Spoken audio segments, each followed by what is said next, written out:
This is it. This is it. All 8 players, all 4 games. Of course, as we said, we're going to be focused on 2 of them. No disrespect to Ali Reza Faruja, Bida Gujrathi, Nishant Avasov, or Ramesh Babu Praggnanandhaa, because I think that everyone knows where we're going to be focused as the hands are shaken. I'm going to give a real quick shout out before we fully focus on the chess moves to remind the fans you can go over to chess.com/events and cast your vote for the result. You should probably do so if you want to have a chance to win some Chessable courses, some Diamond memberships. Go over and do it. You can vote before move 10 as someone is standing in front of a camera. First cameraman blocking a camera of the day. Robert, you win the prop bet. There you go. Bound to happen in every single chess event. But look at this. My eyes do not deceive me, and I have 4 of them. In the top left, we have a Queen's Gambit accepted from Gukesh against Hikaru Nakamura's first move, d4. And then we see in the bottom right, Fabiano Caruana, he also trots out a d4 opening against Jan Nepomniachtchi. So no matter where we look, d4 is on the board. They started with the Queen's Pawn game.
back to the live board here.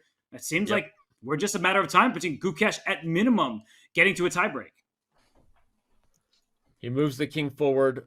Hikaru is about to get a queen, which will quickly exit the board as Gukesh snaps her off. And yeah, I think Gukesh is moments away from, at the very least, clinching a tiebreaker affair, depending on what happens in the other game. After E3, I wouldn't even be surprised if they just agree to a draw here soon. Yeah. And even without the pawn, it's a draw. But then Hikaru would make 50 moves. With the pawn on E3, Hikaru was likely to just give up his rook for the bishop. There will be bare kings on the board, and that is an indication of what this means to the players, how hard they fought. But ultimately, Gukesh, the professionalism, the composure, until the very last moments. You can move the bishop. It's essentially the same thing, Robert. That's it. What a game. And what a performance by Gukesh. All eyes now on the other board. And, we see that the moves, they're trickling in, and Hikaru has just moved his rook along the 4th rank, it would seem. They're moving faster even than we can get on display. But it seems like the last pawn is gone. So Hikaru's given up his rook. He's given up his winning chances. The game is officially a draw. The handshake is in. And Gukesh officially, at minimum, goes to tiebreaks. But Danny, he may be our World Championship challenger if Fabiano Caruana cannot find a win.